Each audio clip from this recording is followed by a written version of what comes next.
12 फरवरी 2021। पिछले दिनों तृणमूल कांग्रेस से सांसद महुआ मोइत्रा ने संसद में पूर्व सीजेआई रंजन गोगोई को लेकर जो कुछ कहा, उससे राजनीति का तो नहीं पता, लेकिन उन लोगों के दिलों में जरूर उबाल आया जो न्याय व्यवस्था में यकीन रखते हैं और कहीं न कहीं जिनके यकीन को पूर्व सीजेआई रंजन गोगोई के आचार, विचार और व्यवहार से चोट पहुंची है। महुआ मोइत्रा ने जिस बेबाकी से अपनी बात कही वो न्याय व्यवस्था में यकीन रखने वालों के लिए एक मरहम बना, तो पूर्व सीजेआई रंजन गोगोई के लिए महुआ मोइत्रा के शब्दों ने एक तरह से तेजाब का काम किया। इस तेजाबी भाषण से घायल हुए रंजन गोगोई अब बोले हैं। इंडिया टुडे कॉन्क्लेव ईस्ट 2021 के चौथे एडिशन में उन्होंने महुआ मोइत्रा के आरोपों पर जमकर बोला है। रंजन गोगोई ने कहा कि आज हम भय के माहौल में जी रहे हैं, लेकिन कोई जज और पूर्व जज हमलों से घबराता नहीं है। आज कोई जज बड़ा फैसला लेता है तो रिटायरमेंट के बाद उसे धमकी दी जाती है। ऐसे लोग चाहते हैं कि अगर उनके हिसाब से फैसला नहीं होगा तो वो हमला करेंगे, लेकिन किसी जज को इससे डरना नहीं चाहिए। इंडिया टुडे के कार्यक्रम point of view the third pillar road map for Indian judiciary session में बोलते हुए उन्होंने संसद में लगे आरोपों पर जवाब दिया। मगर आरोप थे क्या? उन्हें तो संसद की कार्रवाई से निकालने की मांग हो रही है, तो बेहतर है कि इससे पहले कि वो निकाले जाएं, एक बार फिर से ये सारे आरोप जान लिए जाएं। आपको याद दिला दें कि संसद में महुआ मोइत्रा ने रंजन गोगोई के बारे में कहा था कि इस देश की सबसे पवित्र चीज मानी जाने वाली न्यायपालिका अब पवित्र नहीं रही। वो उसी दिन अपवित्र हो गई थी जब देश के चीफ जस्टिस पर यौन शोषण के आरोप लगे थे और वो खुद ही अपने मुकदमे में जज बन गए थे, खुद को बरी किया और फिर वो रिटायरमेंट के 3 महीने बाद ही राज्यसभा नामांकन लेके साथ में जेड प्लस सिक्योरिटी भी हासिल कर लेते हैं।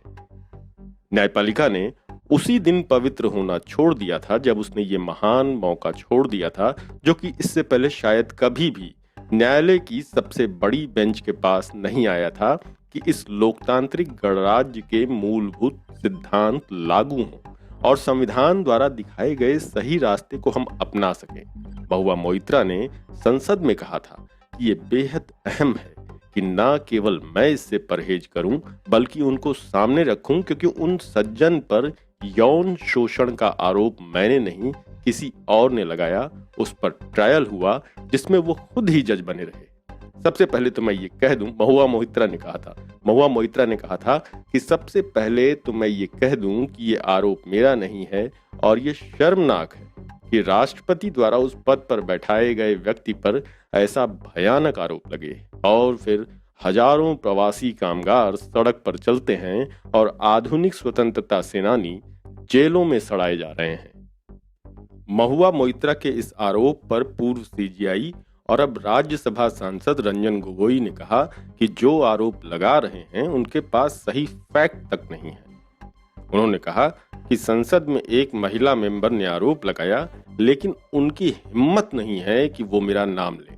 मेरा भी नाम है, क्यों नहीं लिया मेरा नाम?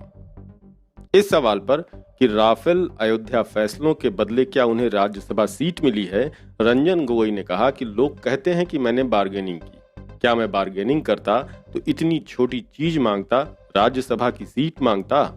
मैंने राज्यसभा से एक पैसा नहीं लिया। उन्होंने सवाल किया, रंजन गोगोई ने सवाल किया कि क्या आपको पता है कि मैंने राज्यसभा का पैसा नहीं लिया?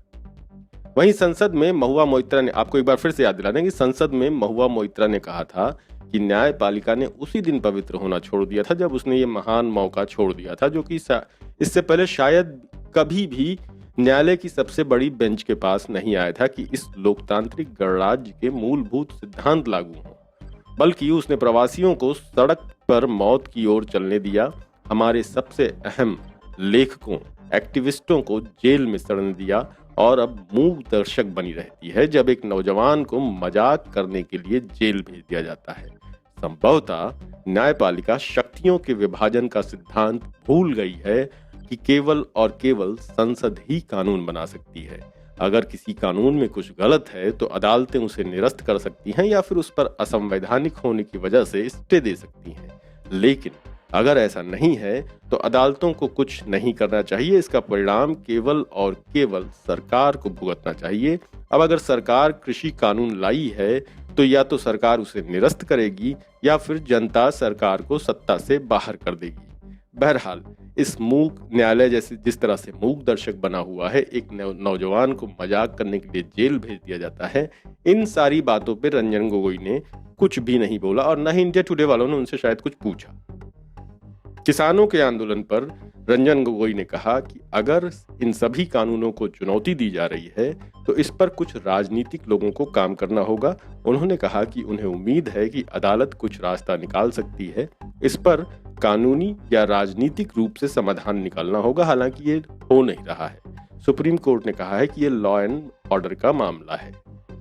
किसानों, जवानों और जिस बीजेपी की शह पर गोगोई साहब राज्यसभा पहुंचे हैं, भले ही वे कहें कि उन्हें राष्ट्रपति ने मनोनीत किया है, लेकिन हम सब जानते हैं कि ये इनाम है और किसने दिया है ये भी सब जानते हैं।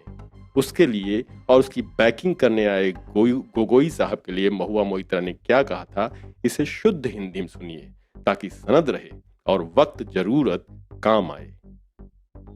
संसद में महुआ मोइत्रा ने कहा था कि हमको इमरजेंसी के दौरान जबलपुर हाईकोर्ट के एडीएम जैसी सज्जनता और साहस दिखाए जाने की तुरंत जरूरत है।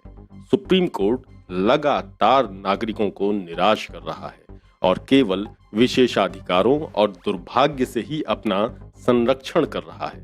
भारतीय मीडिया का एक बहुत बड़ा हिस्सा एक नए निचले लेवल पर जा पहुंचा है, न केवल तथ्यपरक रिपोर्टिंग के अभाव में बल्कि पत्रकारिता के सिद्धांतों की पूरी अनुपस्थिति की वजह से भी। और फिर भी जब मानक इतने गिर चुके हैं, एक व्हाट्सएप चैट लीक होती है जिससे मीडिया, रेटिंग एजेंसी और पूंजीपतियों की साठगांठ का वो खेल सामने आता है जिससे हमको बचाने का इस सरकार का दावा है। और जो भी साहसी मीडिया का हिस्सा बचा है उसे अब यूएपीए और बाकी पुरातन पंथी कानूनों से निशाना बनाया जा रहा है।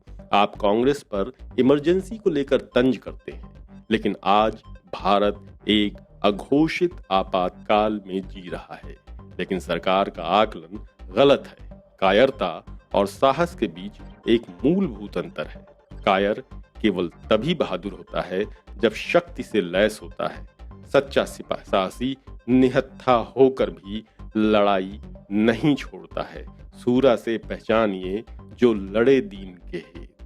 ये भूलिएगा नहीं, मत भूलिएगा।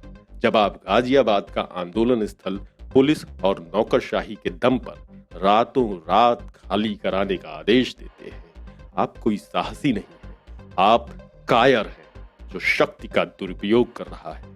असली बहादुर वो लोग हैं जो गांव से बिना किसी संसाधन के चले आए, सिर्फ ये मानकर कि उनके विरोध की वजह न्याय संगत है। उनके पीछे की ताकत उनके नेता के आंसू थे, न कि किसी वाटर कैनन की पानी की तेज धार। ये मत भूलिएगा कि जब आप सड़कें बंद करते हैं या हरियाणा के 17 जिलों में इंटरनेट बंद कर सकते हैं, आप बहादुर नहीं हैं, आप कायर हैं जो ताकत पर फूल रहा है। महुआ मोइत्रा ने कहा था कि हरियाणा राज्य से भारतीय वायुसेना का 10% और भारतीय नौसेना का 11% मानव संसाधन आता है। वहां के लोगों को ना तो राष्ट्र विरोधी कहा जा सकता है, ना ही आतंकी और ना ही गद्दार। भूलिएगा नहीं कैसे 60 दिन से चल रहा एक आंदोलन धूर्तता से कब्जा कर लिया जाता है और फिर मासूम किसानों पर एफआईआर दर्ज होती है।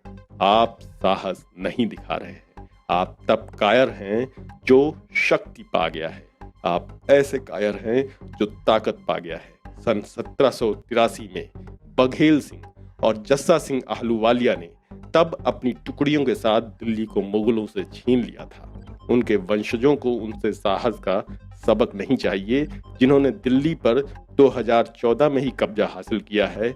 और उसके बाद उन्होंने महुआ मोइत्रा ने कहा कि अपनी कविता बंदी वीर यानी बंदी वीर में रविंद्रनाथ टैगोर कहते हैं, और रविंद्रनाथ टैगोर सरदार बंदा सिंह बहादुर को श्रद्धांजलि देते हुए कहते हैं, ऐसे जैसे एक दिन जीवन मृत्यु पायर भृत्तो चित्तो भावनाहीन।